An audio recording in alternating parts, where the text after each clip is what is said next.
वो बेडरूम के वॉशरूम में गया था और दरवाजा खुलते ही उसको अंदर की तरफ जोरदार झटका लगा और वो मुंह के बल वॉशरूम के फर्श पर गिरा। और उसके साथ ही उसके जहन में यके बाद दिगरे दो धमाके हुए थे। उसे यूं महसूस हुआ था जैसे किसी ने उसके सर पर लठ मार दी हो और अब उसे यहाँ इस हालत में होश आया था। वो बैठा सोच रहा था कि ये सब किस तरह हुआ, क्योंकि बेहोश होने से पहले ना उसे कोई आदमी नजर आया था और ना ही किसी की आहट महसूस हुई थी।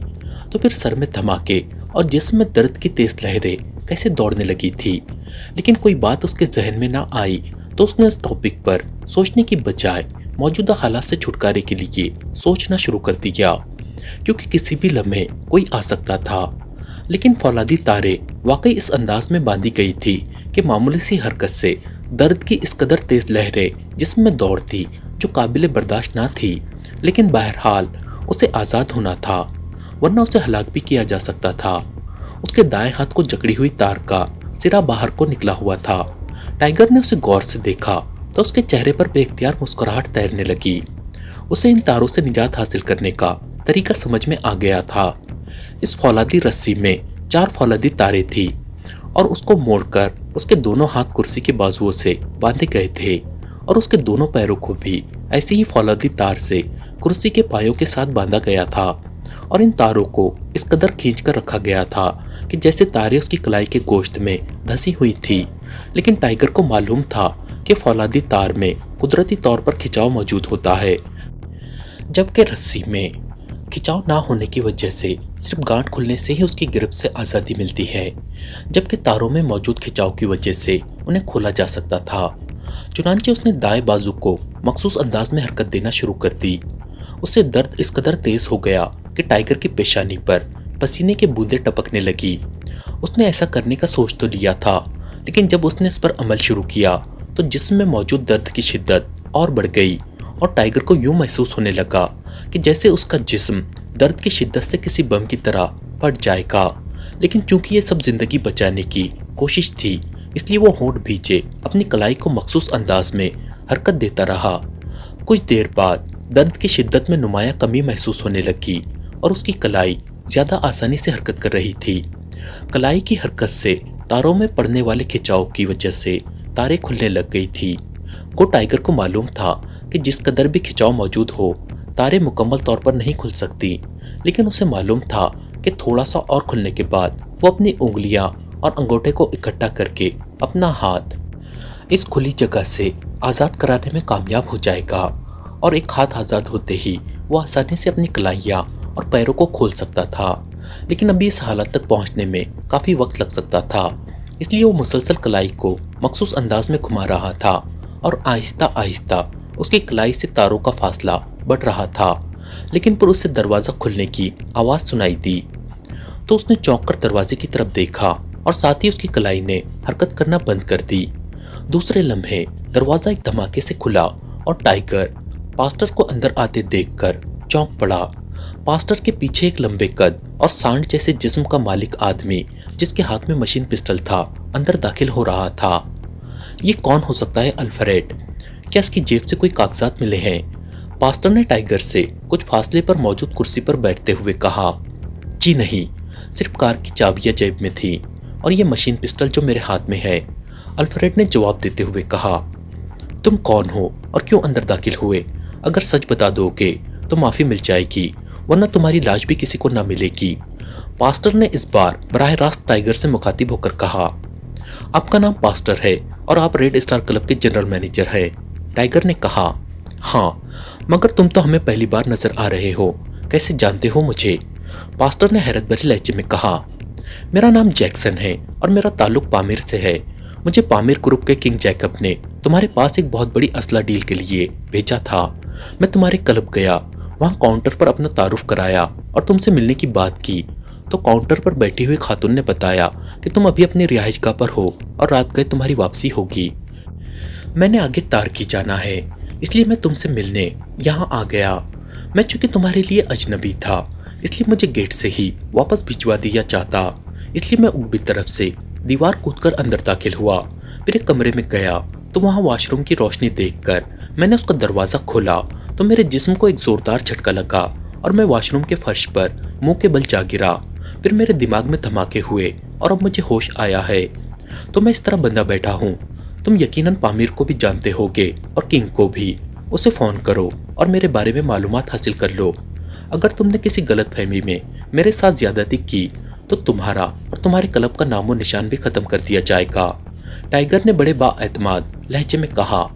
अल्फ्रेड, पास्टर ने अपने साथ खड़े सांड जैसा जिस्म रखने वाले अपने आदमी से मुखातिब होकर कहा। यस बॉस, अल्फ्रेड ने मुअद्दबाना लहजे में जवाब देते हुए कहा।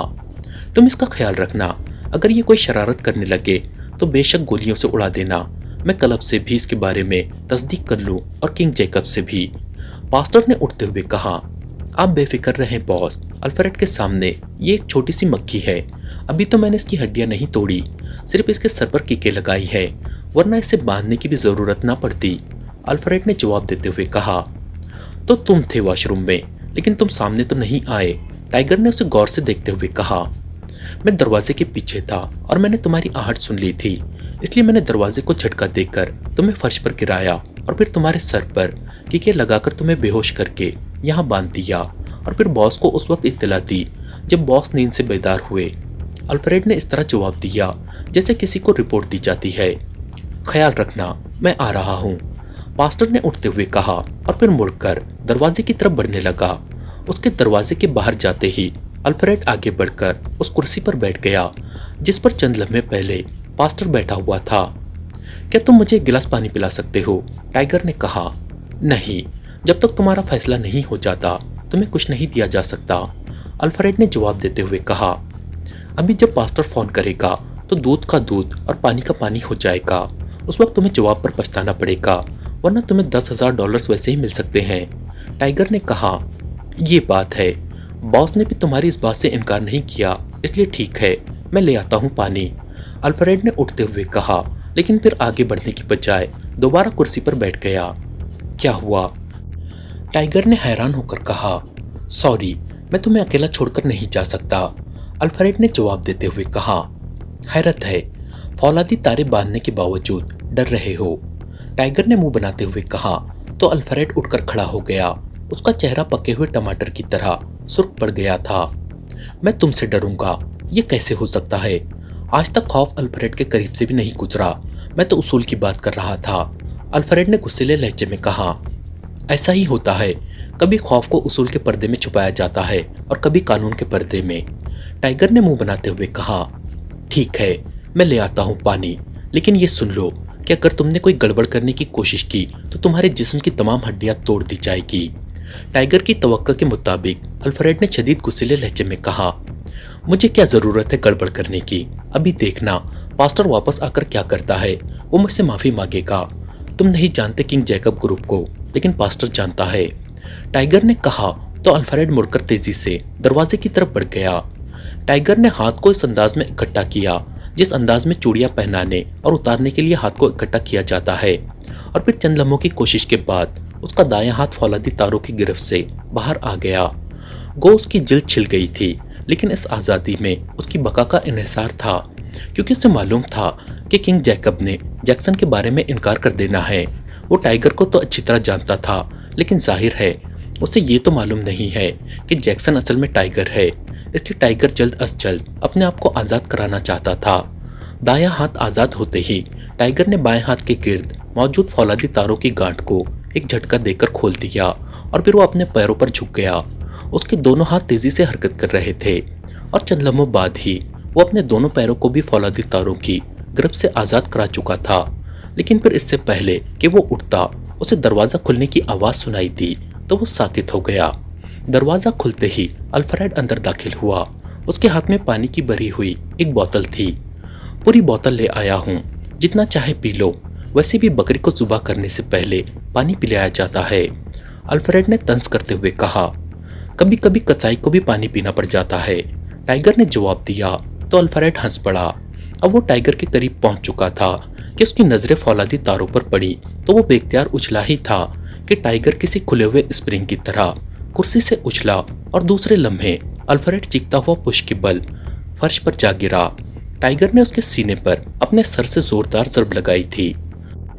अल्फ्रेड के हाथ से पानी की बोतल निकलकर दूर जा गिरी थी, लेकिन नीचे गिरते ही अल्फ्रेड बिजली की सी तेजी से किसी लपटते हुए कालीन की तरह साइड पर हो गया और टाइगर, जिसने उसके नीचे गिरते ही उछलकर उसे किक मारने की कोशिश की थी, ऐसा करने में नाकाम हो गया और कोशिश के बावजूद अपने आप को संभाल ना सका और पहलू के बल नीचे फर्श पर जा गिरा।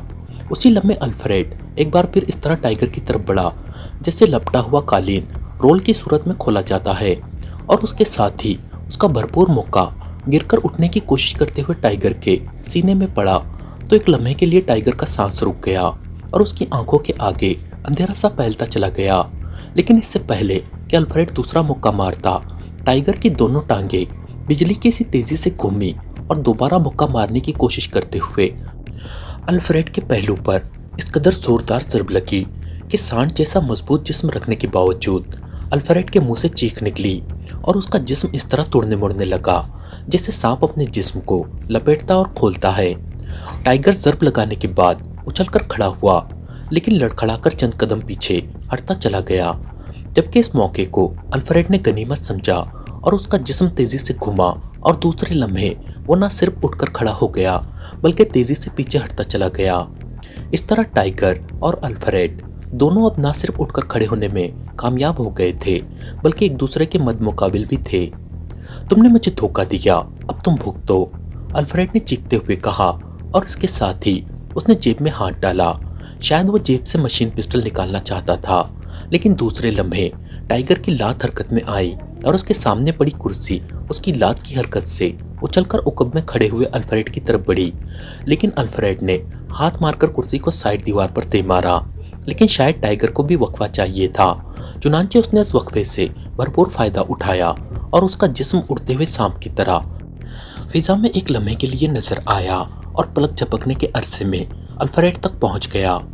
कुर्सी पर हाथ मारकर कुर्सी को साइड दीवार पर मारते हुए अल्फ्रेड का चेहरा कुदरती तौर पर उसी तरफ मुड़ा और वो उधर ही मुतवज्जह हो गया था।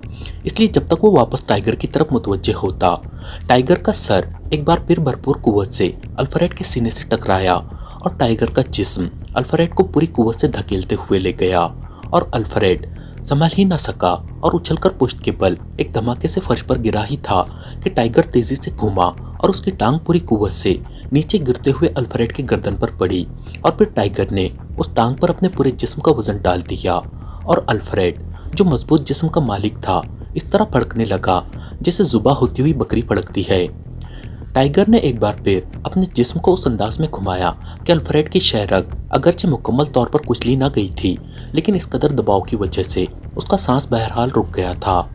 टाइगर ने उसके जिस्म को जोरदार झटका खाकर यकला ढीले पड़ते देखा तो वो समझ गया कि अल्फ्रेड बेहोश हो गया है।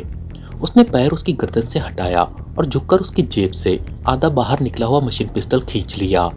उसी लम्हे दरवाजे की तरफ से खड़खड़ाहट की आवाज़ सुनाई दी तो वो बिजली की सी तेजी से आगे बढ़ा, लेकिन उसने ऐसा करते हुए पूरे पैर जमीन पर ना रखे थे बल्कि पंजों के बल दौड़ता हुआ दरवाजे की तरफ बढ़ा था ताकि उसकी तरफ से कोई आवाज़ बाहर ना जा सके। और ऐन उसी लम्हे जिस लम्हे वो वहां पहुंचा, दरवाज़ा एक धमाके से खुला और टाइगर बड़ी मुश्किल से अपने आप को खुलते हुए दरवाजे से टकराने से बचा सका। वो तेजी से साइड पर हुआ था। अरे ये क्या! अंदर दाखिल होते हुए पास्टर के मुंह से निकला ही था कि टाइगर ने उछलकर उसकी गर्दन पर हाथ डाला और दूसरे लम्हे पास्टर चीखता हुआ फिजा में उड़ा और फिर घूमकर एक धमाके से नीचे फर्श पर गिरा। उसका जिस्म एक लम्हे के लिए तड़पा, फिर वो यकलक साकित हो गया तो टाइगर तेजी से आगे बढ़ा। उसने एक हाथ पास्टर के सर पर रखा और दूसरा हाथ उसके कंधे पर रखकर उसने दोनों हाथों को मखसूस अंदाज में झटका दिया तो पास्टर का जिस्म एक लम्हे के लिए तड़पा और फिर साकित हो गया, लेकिन उसके साथ ही उसका जर्द होता हुआ चेहरा तेजी से नॉर्मल होने लग गया। उसकी गर्दन में घुमाकर फेंकने से जो बल आ गया था वो बल निकाल दिया गया था, इसलिए उसका रुका हुआ सांस बहाल हो गया था। टाइगर ने उसे उठाया और लाकर कुर्सी पर डाल दिया, जिस पर उसे बिठाकर फौलादी तारों से बांधा गया था। फौलादी तारें अभी तक उस कुर्सी के साथ लटकी हुई थी। उसने उन तारों की मदद से पास्टर को उसी कुर्सी से बांध दिया और फिर मशीन पिस्टल जेब से निकालकर वो दरवाजे की तरफ बढ़ गया। दरवाजे के करीब पहुंचकर उसे एक ख्याल आया तो वो तेजी से मुड़ा और वापस फर्श पर बेहोश पड़े अल्फ्रेड की तरफ बढ़ गया। उसने झुककर उसके सीने पर हाथ रखा तो उसके चेहरे पर इत्मीनान के तासुरात उभर आए। अल्फ्रेड के दिल की धड़कन बता रही थी कि उसे जल्द होश नहीं आएगा और टाइगर इस वक्त फायर न खोलना चाहता था जब तक वो बाहर मौजूद अफराद को चेक न कर ले। इत्मीनान कर लेने के बाद वो मुड़ा और एक बार फिर दरवाजे की तरफ बढ़ गया। फिर पूरी कोठी घूमने के बाद जब वो वापस उसी तहखाने नुमा कमरे में आया तो कोठी में मौजूद एक सिक्योरिटी गार्ड जो फाटक के साथ बने हुए कमरे में मौजूद था और दो मुलाजिम अफराद जो एक कमरे में बैठे चाय पीने में मसरूफ थे को बेहोश कर आया था। उसने उन्हें इस अंदाज में बेहोश किया था कि वो अफराद 2-3 घंटों से पहले खुद ब खुद होश में न आ सके। वो चाहता तो उन सबकी गर्दनें तोड़कर उन्हें हलाक भी कर सकता था, लेकिन उसने ऐसा इसलिए ना किया कि वो गरीब मुलाजिम थे। वापस तहखाने में पहुंचकर उसने मशीन पिस्टल जेब में डाला और आगे बढ़कर उसने दोनों हाथों से पास्टर का मुंह और नाक बंद कर दिया। चंद लम्हों बाद जब पास्टर के जिस्म में हरकत के तासुरात नमूदार होने लगे तो टाइगर ने हाथ हटाए और फर्श पर गिरी हुई कुर्सी उठाकर उसने सीधी की और उस पर बैठ गया। लेकिन फिर उसे ख्याल आया तो वो तेजी से उठा और वापस मुड़कर बैरूनी दरवाजे की तरफ बढ़ गया। उसे ख्याल आया था कि वो एक ऑफिस नुमा कमरे में मौजूद कार्डलेस फोन सेट उठाकर नहीं लाया। अगर यहाँ से कॉल अटेंड ना की गई तो कोई भी यहाँ मुदाखलत कर सकता है। थोड़ी देर बाद वो वापस आया तो उसके हाथों में कार्डलेस फोन सेट मौजूद था। उसने फोन साइड मेज पर रखा और एक बार फिर कुर्सी पर बैठ गया। पास्टर की आंखों की मखसूस हरकत बता रही थी कि वो किसी भी लम्हे होश में आने वाला है। उसने मशीन पिस्टल जेब से निकालकर अपने घुटनों पर रख लिया। फिर चंद लम्हों बाद ही पास्टर ने कराते हुए आंखें खोली और लाशऊरी तौर पर उठने की कोशिश की, लेकिन बंधा होने की वजह से वो सिर्फ कसमसाकर रह गया। तुम जैक्सन, तुमने ये क्या कर दिया? अल्फ्रेड को हलाक कर दिया। ओ, ये कैसे मुमकिन है? वो तो 10 अफराद पर भी भारी रहता था। पास्टर ने होश में आते ही इंतहाई हैरत भरे लहजे में कहा, अभी हलाक नहीं हुआ, बेहोश पड़ा है। वो अच्छा फाइटर ज़रूर है, लेकिन सिर्फ वही अकेला अच्छा फाइटर नहीं है, दूसरे भी हो सकते हैं। बहरहाल तुम अभी जिस पोजीशन में हो उसके 2 नतीजे निकल सकते हैं। एक तो ये कि तुम्हें आज़ाद कर दिया जाए और दूसरा ये कि तुम्हें हलाक कर दिया जाए। इस कमरे से बाहर तुम्हारी कोठी में मौजूद सिक्योरिटी गार्ड और 2 मुलाजिमों को हलाक कर दिया गया है। टाइगर ने मुसलसल बोलते हुए कहा, तुम हो कौन? किंग जैकब तो एक्रीमिया गया हुआ है, उससे राब्ता करने में मुझे देर लग गई। उसने तो तुम्हें ओके नहीं किया। पास्टर ने कहा, मेरा नाम टाइगर है, वही टाइगर जिसे तुमने रेड रेस फायर करके अपने क्लब की मेन गटर लाइन में फिकवा दिया था। तुम्हारे ख्याल के मुताबिक रेड रेस का शिकार किसी सूरत बच ही नहीं सकता, लेकिन तुम्हें मालूम ही नहीं है कि मारने वाले से बचाने वाला ज़्यादा ताकतवर होता है। अल्लाह ताला को चूँकि मेरी ज़िंदगी मकसूद थी, इसलिए तुमने जल्दी की और मेरे जिस्म को गटर में फिकवा दिया। तुम्हें जल्दी इसलिए हो गई कि मेरा कोई साथी ना आ जाए, लेकिन मेरा जिस्म पानी में डूबा रहा और मेरा सर और गर्दन ऊंची जगह पर रही। इस तरह मैं पानी में डूबकर भी नहीं मरा और पानी में रहने की वजह से जख्म से खून भी बाहर ना आ सका और गटर की तेज़ बू ने रेड रेस का सारा जहर चूस लिया। तुम्हें शायद मालूम नहीं कि तेज़ बदबू जहर को जज्ब कर लेती है। चुनांचे मैं अल्लाह ताला के फजलो करम से जिंदा बच गया और गटर के दहाने से बाहर आ गया। फिर मैं अपने रिहाइशगाह पर गया, गुस्ल करके लिबास तब्दील किया और फिर मेकअप करके तुम्हारे क्लब गया, वहाँ से यहाँ आया, टाइगर ने कहा और साथ ही उसने मास्क मेकअप उतार कर मेज़ पर रख दिया।